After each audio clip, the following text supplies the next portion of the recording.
List creation. इस video के अंदर हम लोग क्या करने वाले हैं, एक क्लास का ऑब्जेक्ट की हेल्प से एक लिस्ट क्रिएट करने वाले हैं, यानी कि एक एरे लिस्ट यहाँ पे क्रिएट करने वाले हैं। तो जिन लोगों को भी यहाँ पे एरे लिस्ट क्रिएट करनी आती है तो वो लोग इस वीडियो को स्किप कर सकते हैं, और ये अगर आपको यहाँ पे फॉलो करना है जस्ट वॉच भी कर सकते हैं यहाँ पे, और मुझे यहाँ पे फॉलो करके एक लिस्ट यहाँ पे क्रिएट कर सकते हैं। तो लिस्ट क्रिएट करना एक बहुत इंपॉर्टेंट है और ये आपको आना चाहिए। तो बेसिकली हम लोग क्या करने वाले हैं, यहाँ पे हमारे पास मल्टीपल यूजर है ऐसा हम लोग यहाँ पे कंसिडर कर रहे हैं। उनका यहाँ पे मल्टीपल डेटा है, हो सकता है वो स्ट्रिंग में हो सकता है वो इंटीजर में है, और वो डेटा हम लोग क्या करने वाले हैं, एक सिंगल एरे के अंदर स्टोर करने वाले। तो एरे के अंदर स्टोर करने के लिए इस डेटा को हमें बाइंड करना पड़ेगा, और इस डेटा को बाइंड करने के लिए हम एक क्लास का ऑब्जेक्ट क्रिएट करेंगे। यानी कि हमें पहले क्रिएट करनी पड़ेगी एक क्लास, उस क्लास का यहाँ पे ऑब्जेक्ट क्रिएट करेंगे। ऑब्जेक्ट क्रिएट करने के बाद उस क्लास का रेफरेंस लेके उसके अंदर डेटा स्टोर करेंगे, एंड देन नेक्स्ट थिंग आती है कि यूआई के ऊपर उसको कैसे रेप्लिकेट करना है। बट यहाँ पे हमें एक क्लास क्रिएट करनी है, तो उस क्लास को, जो क्लास यहाँ पे हमें हेल्प करेगी डेटा स्टोर करने के लिए, उसे हम यहाँ पे मॉडल क्लास बोलते हैं। एंड यहाँ पे उसके लिए हम एक न्यू पैकेज क्रिएट करेंगे, यानी कि एक फोल्डर क्रिएट करेंगे माई एप्लीकेशंस के अंदर, जिसका नाम यहाँ पे हम मॉडल देंगे। तो यहाँ पे ये फोल्डर क्रिएट हो चुका है। अब इस फोल्डर के अंदर हम वो क्लास क्रिएट करेंगे जिसका नाम यहाँ पे हम डेटा देंगे।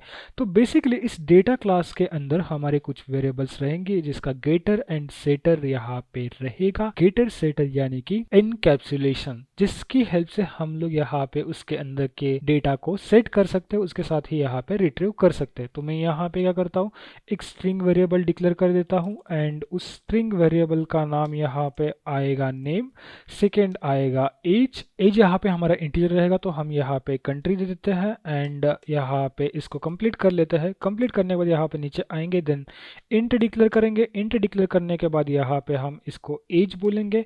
एज बोलने के बाद ये हमारा बेसिक टेम्पलेट क्रिएट हो गया एक क्लास का। अब हमें यहाँ पे इसके गेटर एंड सेटर जनरेट करेंगे। इसके लिए क्या करना पड़ेगा, राइट क्लिक करो यहाँ पे आप जनरेट के ऊपर आओगे, और यहाँ पे गेटर एंड सेटर आपको मिल जाएंगे। एंड आपको क्या करना है, यहाँ पे सभी की सभी सिलेक्टेड करने हैं, एंड ओके प्रेस करना है। ओके प्रेस करते ही यहाँ पे पूरे के पूरे गेटर एंड सेटर मिल गए, जिससे क्या होगा कि आप जब गेट नेम करोगे तो आपका इस क्लास के रिलेटेड नेम मिल जाएगा। आप जब सेट नेम करोगे तो उस क्लास के अंदर आप एक स्ट्रिंग सेट करोगे, और वो यहाँ पे कास्ट होके उस डेटा के अंदर हैंडल हो जाएगी। अब यहाँ पे होम एक्टिविटी के अंदर आते हैं। यहाँ पे हमें बेसिकली क्या करना है, एक मेथड क्रिएट करनी है जो कि हम बटन के ऊपर अटैच करने वाले। तो यहाँ पे मैंने सेट लिस्टनर डिटेल्स करके एक मेथड यहाँ पे क्रिएट कर ली है। उसके बाद हमें यहाँ पे क्या करना है, एक एरे लिस्ट क्रिएट करनी है, क्योंकि हमें ये डेटा पूरा एरे लिस्ट के अंदर रखना है। तो एरे लिस्ट हम यहाँ पे क्लास के अंदर क्रिएट करेंगे, जिसको हम यहाँ पे कुछ इस तरह से डिक्लेयर करेंगे एरे लिस्ट। और उसके बाद यहाँ पे हमें डेटा लिखना पड़ेगा, जो कि हमारी डेटा क्लास है। अब यहाँ पे डेटा क्लास को हम लोगों ने क्यों लिखा ये हम पहले समझ लेते हैं। इसको इंपोर्ट करने के लिए अल्टर और एंटर करना है। अल्टर एंटर करने के बाद इसको इंपोर्ट कर लेना है। ये इस पैकेज से इंपोर्ट हो चुके हैं। तो बेसिकली ये जो एरे लिस्ट बनने वाली है ये डेटा टाइप की बनने वाले है। जैसे यहाँ पे स्ट्रिंग डिक्लेयर करके ये स्ट्रिंग टाइप के होते हैं, ये इंटीजर टाइप के होते हैं, हम इस तरह से डिक्लेयर करते हैं। उसी तरह से हम लोगों ने बोला कि ये डेटा टाइप की एरे लिस्ट बनने वाली है, मतलब इसके अंदर जो डेटा जाएगा वो एग्जैक्टली मैच होने वाला चाहिए इस डेटा क्लास के ऑब्जेक्ट से। तो यहाँ पे मैंने इस एरे लिस्ट को कन्वर्ट किया है, तो मैं यहाँ पे इसका नाम दूंगा RV array list, and then इसको यहाँ पे is equal to new and array list यहाँ पे लिखना पड़ेगा। ये होने के बाद हमारी एरे लिस्ट यहाँ पे क्रिएट हो चुकी है। बट स्टिल अभी हमारे एरे लिस्ट के अंदर हम लोगों ने कोई डेटा सेट नहीं किया। उसके लिए हमें क्या करना पड़ेगा, यहाँ पे डेटा को पहले लिखना पड़ेगा। तो डेटा लिखने के लिए हमें क्या करना पड़ेगा, डेटा क्लास का ऑब्जेक्ट बनाना पड़ेगा। तो मैंने यहाँ पे डेटा क्लास का ऑब्जेक्ट बनाया is equal to new data class.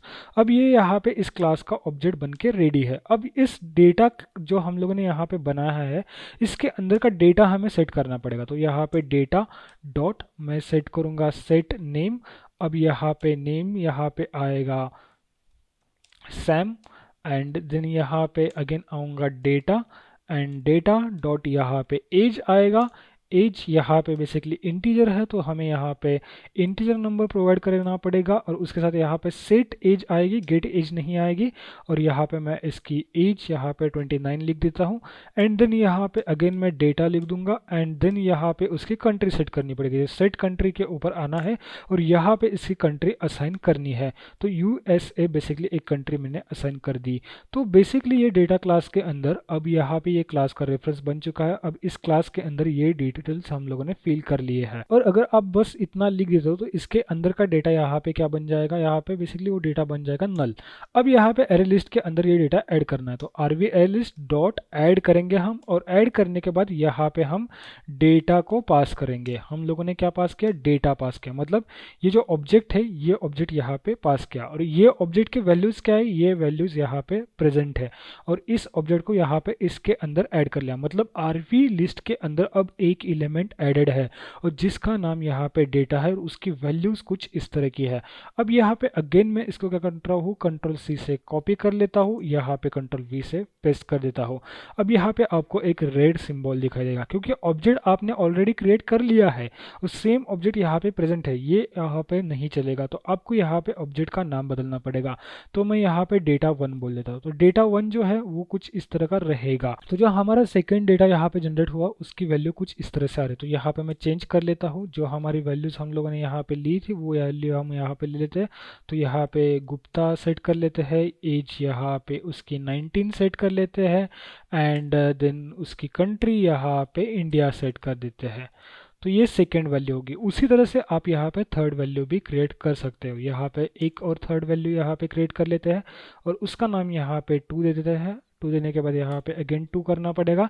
ये चीज़ आपको ध्यान रखने की, अगर आप यहाँ पे ओनली 2 कर रहे हो उसके साथ यहाँ पे उसके जो चाइल्ड एलिमेंट है इसको भी आप 2 करें। और यहाँ पे एक बड़ी मिस्टेक होती है कि आप यहाँ पे डेटा 1 सेट कर देते हो, लेकिन यहाँ पे तो कोई इशू नहीं आया तो आपने यहाँ पे ध्यान ही नहीं दिया, जैसे मैंने यहाँ पे नहीं दिया था। इससे क्या होगा कि एरे लिस्ट का जो सेकंड एलिमेंट है जो कि ऐड होने वाला है उसके अंदर भी ये फर्स्ट एलिमेंट की सेव होगे, और ये थर्ड है इसके अंदर भी हो सकता है कि अगर आपने यहाँ पे डेटा ही लिखा हो तो ये ऊपर के एलिमेंट ही यहाँ पे सेट होंगे, जिससे आपको समझ में ही नहीं आएगा। आप बोलोगे कि कोड के अंदर कोई इशू नहीं, बट यहाँ पे प्रॉब्लम क्यों आ रही है, तो ये चीज़ें आपको यहाँ पे ध्यान रखनी है। अब यहाँ पे हमारा डेटा यहाँ पे सेट हो चुका है, और सबसे इंपॉर्टेंट बात, जब भी ये मेथड हमारी रन होगी तो मैं क्या करना चाहता हूँ, जो आरवी लिस्ट है इसको मैं यहाँ पे क्लियर करना चाहता हूँ, क्योंकि जितने भी बार मैं क्लिक करूंगा उतने बार ये डेटा यहाँ पे ऐड होता जाएगा, और वो चीज़ मुझे नहीं करनी है। मुझे क्या करना है, बस यहाँ पे इसके अंदर का डेटा जो है वो बेसिकली यहाँ पे क्लियर करके ये जो नीचे वाला डेटा है ये ऐड कर लेना है। अब हमारा यहाँ पे डेटा क्रिएशन का काम कंप्लीट हो चुका है। अब यहाँ पे हमारी लिस्ट क्रिएट हो चुकी है। अब यहाँ पे नेक्स्ट टास्क हमारा ये आता है कि हम यहाँ पे एक रिसाइकलर व्यू जनरेट करके उसके अंदर उस डेटा को कैसे फीड करें। तो आई होप यहाँ पे आपने एक लिस्ट क्रिएट कर ली होगी, एक मॉडल क्लास क्रिएट कर लिया होगा, मॉडल क्लास की हेल्प से एरे लिस्ट के अंदर यहाँ पे कुछ इस तरह से डेटा सेव कर लिया होगा, और यहाँ तक आपको सब चीज़ें क्लियर हो चुकी होगी। तो चलिए इस वीडियो में इतना ही था, मिलते हैं नेक्स्ट वीडियो में।